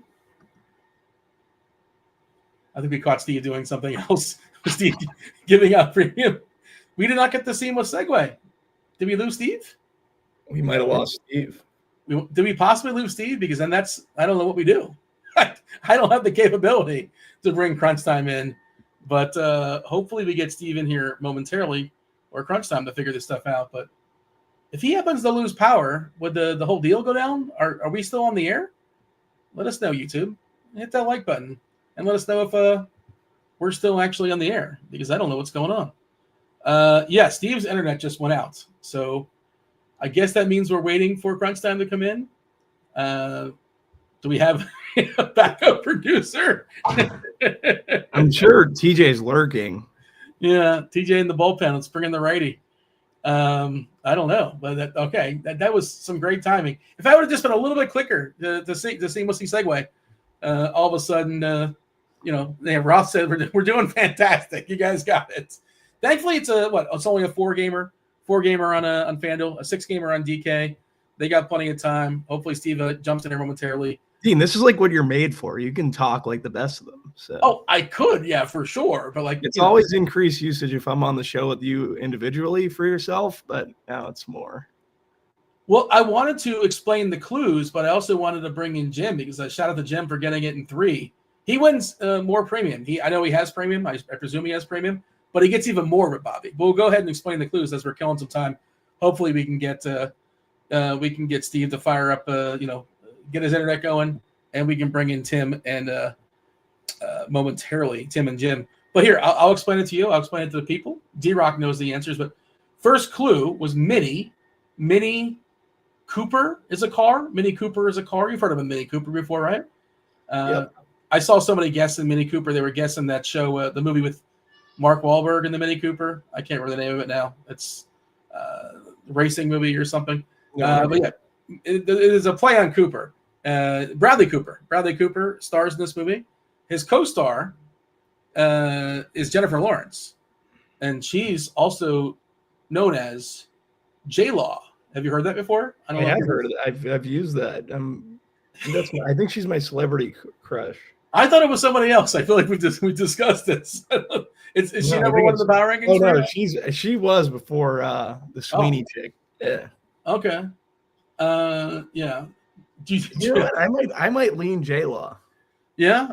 I mean, either way, you're going to be all right, I think. Damn it. I mean, hey, guys. Timothy. What's up, Tim? We were getting Bobby's. He's got a list. I don't know. Every couple has the list. Like, you change the names every so often. This is my understanding. Some do, some don't. But J-Law's on the list, and the Scarlett Johansson's. No, not Scarlett Johansson. Sydney Sweeney. There you go. I feel like she's on everyone's list currently. The list comes preloaded. It's like Rudy Gobert in your cash games on DraftKings, same sort of deal. Yeah. So Jim, got to congratulate you, because you did you secretly sneak this to Steve when you took it down in 3 tonight's movie? Yeah. So I posted in the chat after the first clue, just kind of jokingly, I'm guessing this is a Bradley Cooper movie. And then you ignored it, and I was like, okay, I think I shouldn't do the rest in the main chat. I'll just message Steve separately, and that worked out. So yeah. Thankfully, you didn't double down and keep on that theory, but that was a good thought. Yes, it's Roth. You seem befuddled. You wanted the clues explained. Mini Cooper, J-Law, Jennifer Lawrence. Mm-hmm. Love. The movie takes place in Philadelphia, the city of brotherly love. Mm-hmm. We're talking about Silver Linings Playbook. What is a script? A script is a playbook, right? Playbook, script. There. Yeah, and. But just the script, when you talk about a script, the playbook, no, you don't see that? Okay. All right. Usually as you get a little bit later, like clues 4 and 5 are really obvious. So that was a little tricky for clue 4, but okay. Well, what is silver? Silver is an element. So it's right there, the first word in the movie. I think these are solid clues. I've never seen or maybe even heard of Silver Lining. I've heard of it, but I've never seen it. So I had no shot. I've never heard of it. It's like a family movie for my family. So, and my mom's obsessed with Mini Cooper. So I guess shout out to my mom for, two-pronged attack on this one, helping me across the finish line. Did Steve hook you up with some premium? Did he juice you up? I'll gift it to someone in the chat as well. My bonus clues were Eagles, which they're Robert De Niro's in it as well. They're betting on the Eagles, and then betting. I had betting as well because that was a lining and betting is kind of a thing, right? You've heard of like a bet. And there's betting in the movie, so you could. There's also betting. Yeah. I had it with two D's, but yes, you could do it with two T's as well. That's good. All right. Look at what T from Loke says. The way Dean delivers his clue reveal is so condescending. It really is. Is it? Hey, a little bit. You're like, I really wanted to acknowledge that. Thank you, Kevin. Thank you so much for having the stones to bring that up. I don't want to. I really wanted to bring that up, but I couldn't do it. Why couldn't you do it? Why would you hold back? You want to call me out because it's kind of hurtful, but it's true. So as a whole, as an entity, or like specifically today. No, as a whole. As a whole. It's the way you do it. Yeah. But you keep it up. I enjoy it. In general, I would say Dean's a little condescending. It's not my intent. I apologize if that's how it comes off.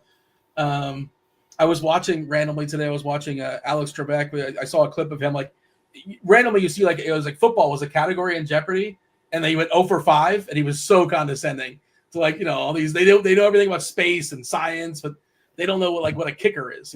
But like that's what it reminds me of. I was watching that clip today, but he does it in a fun way. Yeah, you do too. I don't. You do too. That's fine.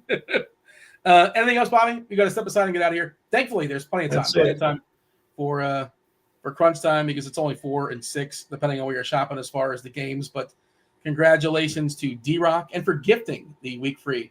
Paying it forward. Shout out to you. To T. Carter took it down there. It got the free week of premium. Tomorrow we'll do what's tomorrow? I'm forgetting what tomorrow is. Oh, it's a television show. That'll be fun. Bobby, we're good? We're getting out of here? We're good. Good luck, guys. Hit that like button. Don't go anywhere. You got 37 minutes nonstop NBA DFS conversation. Roth, take it away. Good stuff. As always, Dean. By the way, I think Dean reminds me of Mike Tirico, which I mean is the most, the best compliment I can give. Just his delivery is so jolly and confident. I think he is the best at this. Anyways, welcome to it, ladies and gents. It's crunch time. 2 of the sharpest minds in the biz. We got my guy Jim in the house. He's a hoops head. It's all up here. What up, Jim? How's it going? We get the Jim Tim combo. It's just throwback. One of my best friend in high school was a Tim, so we would collectively go as Tim Jim or Jim Tim. So this is a good little throwback here. I'm happy to have the Jim Tim team here. We do have Tim in the house as well, aka TastefulTides. What up, Tim? Yeah, not much. The first episode of Jim Tim right now tonight. So yeah, I'm pretty excited for this slate. We got 4 games on DK and 6 on FanDuel, so a little bit different slates between the two sites tonight. Okay, well then we like to split the slates anyways. We like to start with FanDuel. Tim, do you want to give me a rundown on maybe some breaking news that has happened that's super important, or maybe some pieces we're still waiting for? Yeah, I'll go over some pieces that we're still waiting for. I think the biggest one is Jalen Brunson. If he were to miss, that would really catapult Karl Anthony Towns, I think, into a must-play in all formats. So that's one that we're waiting for. That's a 7:30 Eastern game. And then Ja Morant would be the next biggest one, I think. That would really catapult guys like Scottie Pippen Jr., Jaren Jackson. So those two guys would get really big usage bumps. And then I think Bam is another pretty big one. Probably not as big as the other two, but that would probably catapult Jovic and Ware as value plays. But the thing is, we already have some really strong value, which we didn't have at the beginning. Like when we first started GrindersLive around 5 o'clock, there wasn't a ton of value. Mm-hmm. And now we do have that value because we picked up some people that are already out, including Emmanuel Quickly, Draymond Green, guys like that. They're already out. So we've already got some pretty decent value to start with, but we may be looking at more coming up here shortly. Okay. Good notes. And I do, just to clarify, I think we've got 6 on DK and 4 on FanDuel, correct? Not the other way around. 6 on DK, No, they did it different tonight. Oh yeah, so it's 6 on DK, 4 on FanDuel. Yeah, it's usually the other way around. Yeah, it's usually the other way around. And that's why it's kind of tricky. Yeah. I'm sorry, Kevin. I just good. Yep. Okay, well, let's dive right into it here. Let's see. We've got 157 votes on a poll. We don't know what the poll was. It must have been a good one because we only have 70 likes. I'm going to pretend not to be insulted, but you're insulting Dean and the crew ahead of us for that paltry amount of likes. Hit that thumbs up. Really, it is free content, and the thumbs up drives the eyeballs. The eyeballs is why the show is free. So smash that thumbs up for us. Let's dive into it. Oh, it's who's winning tonight's NFL game. Yeah, everybody wants to vote on that. I get it. Jim, let's dive into it. We like to start on FanDuel. We like to start at point guard. What are you doing there? Yeah, Tim talked a little bit about some of the value opening up some room for some spend ups. One of those spend ups I'm going to be looking at, I'm a little surprised, doesn't seem to be getting that much buzz today, is Steph Curry. So Draymond Green is out. Usage does go up with Draymond off. It's kind of a dream matchup for the Warriors. Fast paced, bad defense in Toronto. They are getting healthier as the season goes along here. They are not getting better. I kind of got roped into thinking they might be better with some of their folks back. That has not been the case. So I think Steph's a really interesting play. He's always going to have a high ceiling with the threes there. Toronto gives up the 8th most threes and at the 7th worst percentage as well. So I'm definitely looking at Steph as a very viable. Oh, you know what? Look at this. And now this is why you refresh, folks. Now he is at the top in terms of percentage owned. So the value has opened up the spot for Steph. That obviously hurts a little bit if everyone's going to be on him, but I still think he's the spend up I want today. Middle tier guy I'm interested in, Fred VanVleet. He's a little bit more expensive on FanDuel. Obviously, the dollars you can spend are a little higher there, but he should get a lot of minutes. And these games have been super fast paced. These Memphis-Houston games, so I'm pretty intrigued by this. I'll talk a little bit later about one of the games that I'm not as high on in terms of finding players from. But VanVleet is kind of one of those middle tier options I'm intrigued by. And then Jamal Shed, he's like the top value player right now in terms of, especially if he gets in that starting lineup. I think even if he's not in the starting lineup, it's a little more expensive here on FanDuel, 4,000 instead of 3,200 on DK. But I think he'll be good chalk, especially if he gets that start. You're really going to want to lock him in. Okay. Jamal Shed is a University of Houston guy, so I'm down. Now, I wasn't even going to play tonight. Now I got to play. Got to lock him in. Tim, what are we doing at point guard? What do you like? Yeah, Steph Curry is my first big spend up at point guard today. Totally with Jim on that one. I think FEV is a very strong play as well at 7,500. He should be a little bit lower owned than Curry, but not by a whole heck of a lot. So those two are, I think, very, very strong plays. Tim, is there some sort of injury thing happening around VanVleet that makes him good, or isn't he always in this similar price range? Like, what is so exciting? I think it's the matchup because Memphis plays so fast. Gotcha. I don't think there's any particular and he plays a ton of minutes. Like we have projected for 37 minutes. He played over 40 against the Grizzlies when they played last week. Right. So I mean, he just plays so many minutes, Kevin, and it's such a good matchup. So that's why you're going to get to a lot of Houston today. And then we talked about this Jalen Brunson news. Nobody's going to play Jalen Brunson if he plays. I think he gets squeezed. So I think he's a super interesting GPP play. Obviously, you have to keep an eye out on the news because he is questionable. But if he were to play, I think he makes for a really strong pivot from the FEV Curry range. And then I think that, obviously Jamal Shed is a really, really strong value play, and I'm definitely playing him in cash games. You can get to him in tournaments as well. I talked about, if Brunson were to sit, I think Miles McBride at 4,400 is a really strong play, but he might be a better shooting guard play than point guard, but still. And then I was wondering what Jim's take would be on playing Ja Morant at 8K on FanDuel, because I think that's a super low price for him. And if he gets a little bit over that median projection of 30, I think he'd be a really, really strong play in GPPs. Yeah, I definitely would look towards him. I'd want two things going for him. I'd want FanDuel where he's a little bit less, and I'd want GPP for sure. Because I do think overall he struggles a little bit to fill the box score. I know this is a DFS show, but prop betting wise, I'm actually under on his rebounds and assists today because he really struggles to kind of stuff the stat sheet against Houston. But he has been able to score against them. So if he, again, the variance of the NBA is such that if you're able to catch that game where he does go off, I do think is a GPP play where not many people are going to be on him because he's questionable against Houston, who's a really good defense. But like Tim mentioned, we've been playing these games fast.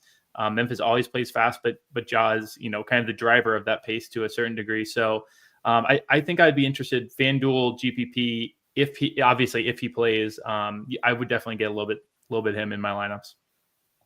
Okay, Tim, you want to bring us to shooting guard? Yeah, so Anthony Edwards, he's shooting guard, small forward on FanDuel. I think he's probably the best spend up option at that position. I don't think he's completely necessary though in cash games, but he's a really, really strong spend up. Jalen Green is the shooting guard, I think, of choice in single entry cash game type games. He's 7,000. He should play huge minutes as well. We have him projected for 35, so I think he's a fantastic play. Dante DiVincenzo, assuming he continues to start at 5,400, I think he's a really, really strong play in both cash games and GPPs. Dylan Brooks is currently popping as our best point per dollar shooting guard. So I think he's okay at 4,400. I'm always a little bit hesitant to play him just because I think he's got a limited ceiling, but he is fine if you need the savings. And then Dennis Schroeder at 52. I never really know what to do with him, but he's remaining so cheap on FanDuel. So I think he's at least viable, but he's not going to make my cash game build. Okay, Jim, your thoughts at shooting guard? Yeah, I'm with Tim in that. And of all the spend ups today, he's not the one I'm actually looking at. Earlier in the day, Minnesota was really popping, and I really wish that it had continued that way, to be honest, because I do not really want all that much Minnesota. Ironically, I am interested in DiVincenzo. He's like the one that I am. But Ant, in their blowout games, and I do think this will be a blowout game, Washington specializes in blowout games. So the Timberwolves have 4 20-point wins, and he's really only gone off in one of them, and 2 of the games have been under 20 points. So they're not afraid to kind of, bring on the bench and rely on guys who aren't their typical high usage guys in these blowout games. So I don't think I'm going to get too much Anthony Edwards. DiVincenzo is a lot more interesting to me, even though he will be in the starting lineup. He has done a little bit better in some of those blowout games. And overall, he's just taken to the starting lineup really well. He's coming off an absolutely beast game, his last game out there. He's filling up the stat sheet with some rebounds and assists. And Washington, they're going to give up, points somewhere. It's just going to be, I think it's going to be spread out a little thinner than it was potentially looking early in the day. So I'm not going to be on too many Minnesota guys, but DiVincenzo is the one that I could be interested in. From that same game, kind of run back talk on Poole and Kispert are the 2 names here that I want to highlight. Poole, one thing as I was kind of doing prep today, I had to chuckle. Poole, who has missed a fair amount of games this year, hilariously enough, has been a part of their 9 biggest losses this season. Which I think if you're a Jordan Poole hater, I don't think is too shocking. Yeah. But he's only cleared 20 points in 2 of those games. So it's not like one of these where they get down big and he, can get some ugly points in garbage time. He really doesn't even do that. Corey Kispert's the one who I might be interested as a long shot GPP play. But even that, I think I'm mostly avoiding that Minnesota-Washington game, which is kind of crazy considering how much it was popping earlier in the day. Okay, good stuff. Take me to small forward, Jim. For sure. Over here, so let me start at the top of the folks I'm interested in terms of dollar amounts. Scotty Barnes, I'm pretty interested in him with Emmanuel quickly out today. I think he's going to have a chance to be a little bit more of a creator, that playmaker role. Even if Jamal Shed does join the lineup, there's a reason he's listed as point guard, small forward. He's kind of in that creator role, especially when quickly is off the court. He's a little bit more expensive here at FanDuel, but this Golden State defense has really kind of been the weak point in their recent struggles. So I think he's an interesting one who doesn't have, at least when I had looked before, his usage wasn't crazy.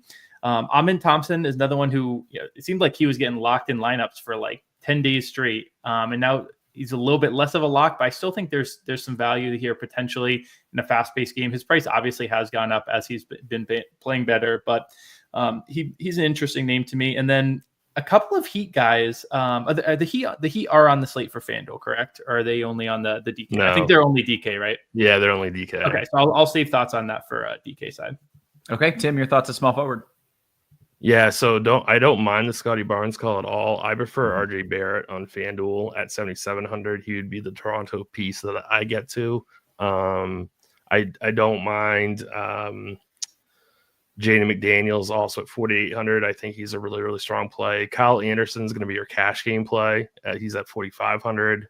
I already talked about Dylan Brooks. I don't really love him. So I'm probably going to be spending up at least a little bit at this position with Barrett and or Andrew Wiggins at 6,300. So I like both of those guys kind of in that mid-range. I'm a little bit higher on Edwards than Jim, but I don't mind his take on him that this could be a blowout. So he might not be used as much. And I think that's about it for guys that I would use at the small forward position. All right. So to be clear, I don't mean to put you on the spot here, but you've got Brooks and Kyle Anderson, essentially the same price, very similar projections. Yep. You would prefer slow-mo in that matchup as opposed to Brooks, who we have, I think, a little bit higher projected. I prefer Kyle Anderson, but if people want to go Brooks, that's fine. And I also kind of like Jaden McDaniels too. All those guys between that 4.8 and 4.4 price tag, they're all super, super close. I think I'd actually probably rank McDaniels 1, slow-mo 2, and then Brooks 3. But really, they're all kind of similar. Okay. We did get news Tari Eason is out. I'm not sure if he was, I think you were expecting that. Okay. Fair enough. Right, Jim? I don't think he's played in a while. I think he's been doubtful for a while. Yeah. Okay. Then I think, Tim, you get to take us to power forward. Yeah. So Julius Randle, I think, is my favorite of the spend up options. He's 7,400. I think that's pretty cheap for this matchup. So I think he's a really, really strong play. Trace Jackson Davis, he's only center eligible in DK, but he does get power forward center eligibility on FanDuel at 6,400. So I think he's fine. It's a really, really good matchup against Toronto. So I think he could pay off that price tag. I've already talked about Wiggins. I've already talked about Kyle Anderson and Jaden McDaniels. This position is very similar to the small forward position. The only other person I'll mention that I think is really strong for GBPs is Naz Reid at 5,800. Gobert could smash, but if Naz Reid gets hot in this game, I think he's a fantastic large field GPP play. Okay. Jim, your thoughts at power forward? I'll lead by piggybacking and saying that Naz Reid, especially on DK, where he's $1,100 cheaper, he's $4,700 on DK. That is my favorite play of the whole day. I said I don't love many Wolves, and now my favorite play of the day is Wolf. But I think there's a little bit of, so Naz Reid, for one, is coming off the bench, and he does get to in those blowouts. He did have 2 games where he actually played pretty well in those. But what I think is really interesting is the last 4 games, he's cleared 30 fantasy points in each of those 4 games, which perfectly coincides with when Mike Conley went to the bench. And he's getting to run alongside Mike Conley a lot more now, which, Mike Conley isn't the playmaker he once was, but he's a really good playmaker. And especially for a player like Naz Reid, who's often relying on, a playmaker to kind of open up looks for him. I really like Naz Reid tonight. DK side, he's a lot cheaper, so I'm absolutely basically locking him on that side of things. But I think 100% you can play him on FanDuel as well. I also really like Trace Jackson Davis. Obviously, we talked about Draymond being out. And honestly, the pickings are really slim on FanDuel. There are not a lot of names. I will say the spend up that I think I do like, and I know that this guy is like, he has an ability whenever he has high ownership in fantasy, it seems like he's a letdown, and whenever he's under the radar, he does really well. But Jaren Jackson Jr. is a name that I'm interested. Again, we talked about the fast pace. He's cheaper on FanDuel than on DraftKings. Only 9,000 on FanDuel. If Ja is out, I'm definitely going to be having him in a fair amount of lineups. If Ja plays, it gets a little dicier. But if Ja is out, the last 10 games, and Ja he's played about half of those. But even with Ja, somewhat on the court, Jaren's averaging 27, 8, and 4. He's cleared 50 fantasy points in half those. He's averaging basically right around 50. The one dud that came in that stretch which he's kind of famous for, those duds where he'll pick up, 4 fouls in 5 minutes and, you locked all your lineups with him. That was against the Thunder. Houston is a great defense, but they're not the Thunder, I don't think. And they don't really have, in Şengün, they do have a big that you can kind of funnel through, but they don't attack the basket quite as much. So I think Jaren Jackson Jr. is a GPP play, especially if his ownership is low enough to merit it. Again, this slate isn't amazing on FanDuel, so I don't think you're going to have like a perfect build at the end. And Jaren Jackson Jr. is a guy I know a lot of people swear off, but overall, I do think if Ja is out, I'll be interested in him. Okay, well said. Take me to the center spot, Jim. Yeah, for sure. Some of the same names there, obviously, Jaren Jackson Jr., I believe Naz Reid as well. Cat, 100% I'm with Tim. If Jalen is out, Cat becomes almost a lock for me as well. His usage goes up to 34.2% with Brunson off the court this season. It went for 31 points, 21 rebounds in the one game that Brunson missed the season. Obviously, the rebounds aren't tied to Brunson being out, but it just shows how much stuff funnels through him this season. It's not as much of a dream matchup for me if Brunson does play. I kind of like Tim's look of if Brunson does play, maybe moving off of Cat to Brunson. Detroit actually has some decent interior defense. Isaiah Stewart is one of the more underrated post defenders. And he's got the athletic ability to hang with Cat on the perimeter, but also the strength to kind of hold him up in the post. So I think that's kind of a big pivot point of if Brunson plays or not.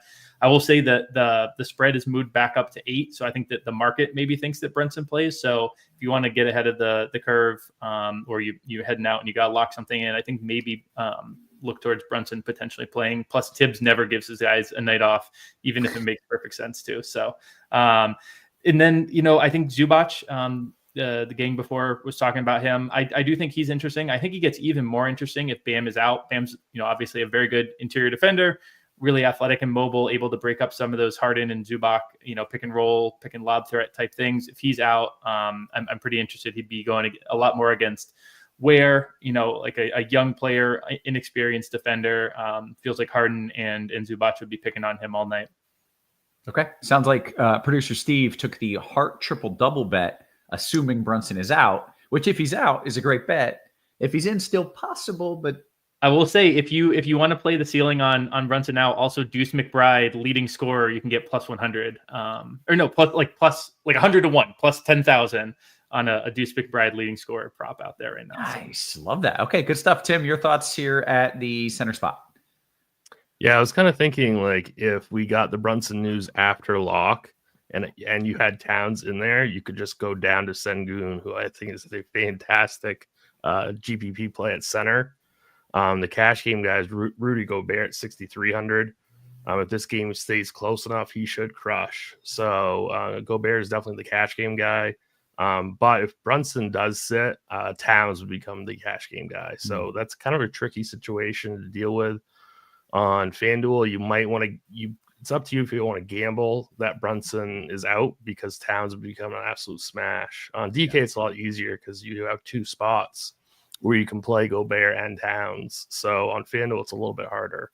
But I mean, it's not horrible to plug in Towns and go down to Sengun, right? I mean, that's not the worst thing in the world, is it? No, it's not horrible. You just have to hope that Gobert doesn't absolutely crush because he's going to be he's going to be highly owned. And that game starts at 7. So that's the only problem with going with that route.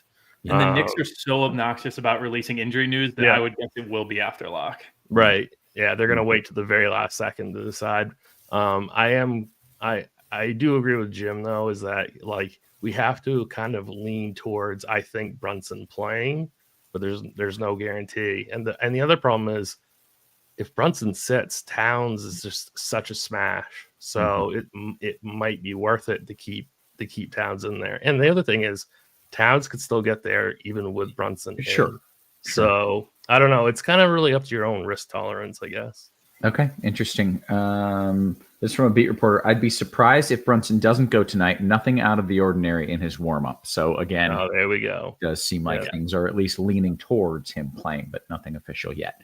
Yeah. We got to kick it over to DK, and it's important because it's a whole different slate. You get 50% more games. But before we do that, if you're playing multiple DFS sports like most of us are, then check this deal out. For a limited time, get your first month of Combo Pro for $79.99. That's $15 more than PGA Premium. It's only $5 more than NBA Premium. And then you get like 17 sports to go along with it. So what are you doing? You got to do that. $79.99 for your first month of Combo Pro. Let's dive into the DK side of things. Tim, I believe you get to lead us off here.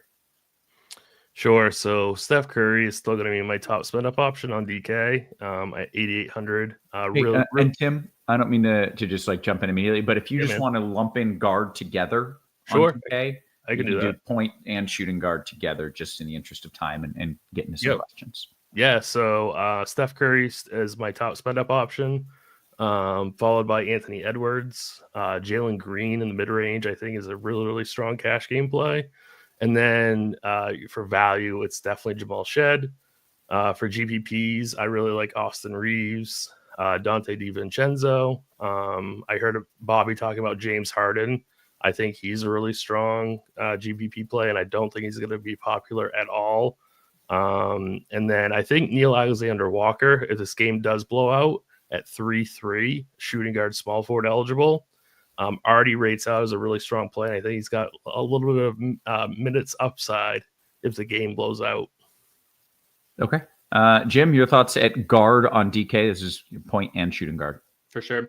Yeah, a lot of the same names, and honestly, a lot of the same names as Tim, like Curry, Shed, Van Vliet, some of the names we talked about. Some of the ones for DraftKings specifically, we get that Clippers game. Norm Powell, I'm also interested in. I think Harden and Powell could both potentially be live. If Bam sits, again, I think that opens up a lot for Harden, Zubac kind of pick and roll action. So I'm pretty interested in Harden regardless. I think he could have a good game, but especially if Bam is out. And then Norm Powell, as a guy who has not slowed down at all, even with Kawhi being back. So I'm interested in him for GPP play. And then Dante DiVincenzo, he is the one backcourt player on the Wolves I'm pretty interested in. And he's the type of player who can really kind of go off against bad teams as well. So I'll be looking at him for a ceiling play there. Okay, then you get to take us to forward. And again, we will combine the spots, small forward and power forward on DK. And if you can, say them all, but really point out the ones that were maybe not on the FanDuel slate, especially. Definitely. I'll highlight two Miami guys to start, actually, because they're DraftKings only. And I am vaguely intrigued by Miami. This is a tough matchup against the Clippers. It gets even tougher if Bam is out. There's the higher chance of a blowout potentially. But two names that I actually am pretty intrigued by, Jaime Jaquez and Nikola Jovic. Jaquez, since Jimmy went MIA, no pun intended there, he's averaging 16, 5, 5, and 2. He's got really nice numbers. He's had a 46-point fantasy games. He has 61-point fantasy game. So he's really kind of picked up the pace with Jimmy out there. He's getting more minutes as well. And then Jovic, he's been kind of the opposite. He's just been like steady, in those games since Jimmy's been out. He's basically cranking out like 30 a game. Relatively affordable still. The usage goes up with Bam off as well. So he's another one who benefits even more. Jaquez is maybe a play regardless, just because of how strong he's been with Jimmy out. Jovic gets to be maybe like a cash play regardless. And then if Bam is out, I think GPP even potentially as well. And then one cheap option here at small forward. And this one, it's not the largest sample we're going off of here, but Bruce Brown is coming off of his best game. He almost went 10x against Detroit. And now he gets Emmanuel quickly off the court, and his usage goes up again in a relatively small sample, but his usage really pops with quickly off the court. Again, he's working his way back from relatively long rehab, but he's only 3,500 on DK. Went for basically 30 points his last time out. I think he's a pretty interesting player.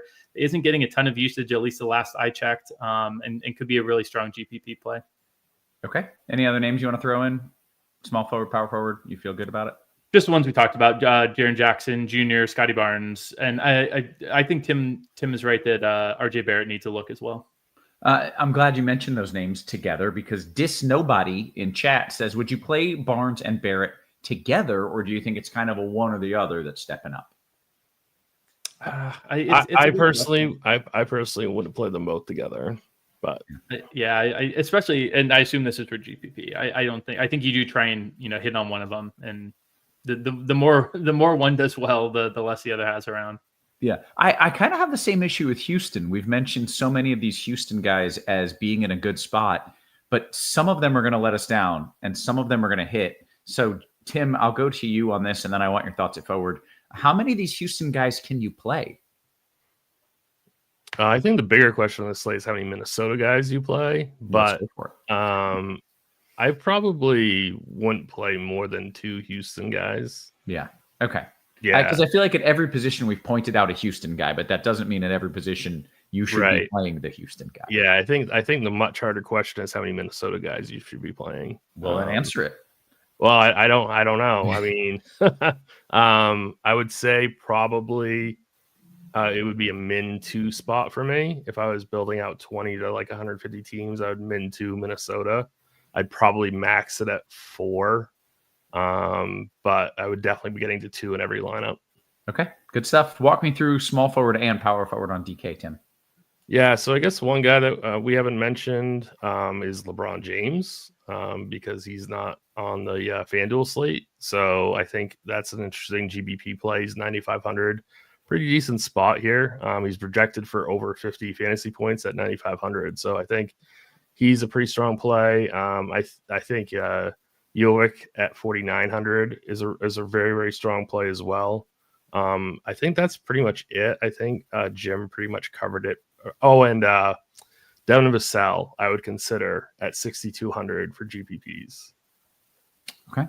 Then we get to go to center, and then we'll open it up and get some QQs. What are you doing at center, Tim? So I think Rudy Gobert is definitely like the cash game play. It's much easier to play him on DK. You don't have to worry about that whole 2v2 situation with Towns, even though it really sounds like Brunson's playing now. So Gobert is your cash game guy. Definitely. Trace Jackson Davis at 5,600, I think would be like your pivot off of Gobert and at a similar price point at a fraction of the ownership. We talked about Naz Reid quite a bit, but he's power forward eligible also. So probably play him at power forward. And then for spend ups, it's Sengun, Towns, and I think that would pretty much round out my player pool. Okay. No, I can't sell you on a little AD. Maybe. Yeah, I mean, that's fine. You can always play AD. Sure. I mean, you really can. That's completely fine. Okay. Jim, your thoughts at center? Yeah, I do think it's interesting. We really haven't touched on the Lakers at all, basically, and I'm not super interested in them. I LeBron and AD have played decent against the Spurs, but I'm just not super intrigued by them tonight. I think there's better options out there. I agree with Tim that I think you should have Naz in the power forward spot because actually decent depth here at center. Trace Jackson Davis, mentioned liking Zubac as well. Sounds like Brunson's in, so I'm a little bit lower on Cat. Probably won't have quite as much of him, but I'll still probably sprinkle a little bit. And then Wembanyama is obviously always going to be a solid spend up. If you find yourself with that money at the center spot and Brunson's playing, I'm going to go with him over Cat plus, a couple extra bucks here and there. Sure. Yeah, makes sense. Okay, guys, we have 6-ish minutes here until lock. Let's dive into some QQs. Hit us with the thumbs up. I'm going to start in the RG Discord because that's where the cool kids hang out. Let's see. DK cash question. Jim, I'm coming to you. Reeves and Reed or DiVincenzo and Jalen Green? I'll take the former. Okay. We'll go to swag with Chris. And I'm coming right back to you here, Jim. DiVincenzo and Wiggy or Jamal Shed and Barrett? Oh, man. And it was cash again? He just said FanDuel. He didn't actually specify. Oh, okay. Can you say the two options again? Sure. DiVincenzo and Wiggy or Shed and Barrett? I think I go DiVincenzo, Wiggy for GPP, but Barrett and Shed for cash. Okay. Nicely done. Tim, over to your side of things. DFS Dre says, would you play Randall and Gobert together on DK? Yeah, it's kind of a tough one. I guess in large field, I would lean no. Okay, I'm gonna jump ahead and do a follow-up here. This is a FanDuel cash question. Can you play Edwards, Randall, and Gobert together in cash?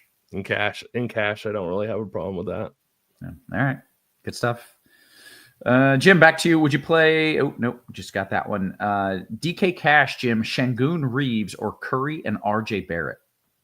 I'll go Curry and Barrett. Wait, it was cash? Yeah, I think I would go with that option. Those two either way, honestly. Okay, very good. Achilles says, how likely is it, Jim, that we're getting to Jamal Shed? Do we need him to start? Because wasn't that the question mark? Will he start? Will he not? I don't think we need him. So I honestly feel like it's going to be one of those things where he plays, 24 minutes off the bench or 28 minutes if he starts. Like I think he's going to hold value at his dollar amount regardless. Mm-hmm. And if he starts, it's a lock for you. If he starts, I think the ownership's it's almost like you might almost want him to come off the bench, have less ownership, and that might actually be the better option for the people playing. His usage would probably be higher off the bench too. Yeah, exactly. Okay. Let's see. I think I'm reading this question correctly. Tim, Naw and Shed or GUI and Santos? I think that's one human, Guy Santos. I think that's Yeah, one. that's Oh, what so I, then that's, who is? that's what I thought too. Okay, well then who is Na? Okay, Well, Na maybe is- he just means Shed or Santos, Or is or maybe the pick way. one of those three. I think Maybe that's what Oh. he's saying. maybe I would go Shed out of those three.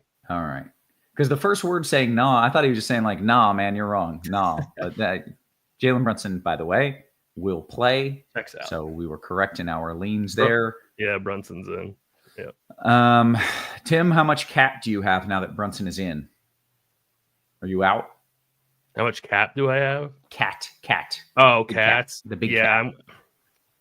I'm kind of contemplating it. I think I'm gonna have to fade cat now. Yeah, I think I might be. I think I'm in that same boat. Yeah. All right. I love Tim's look at going back to Brunson, to be honest. Yeah. Let's see.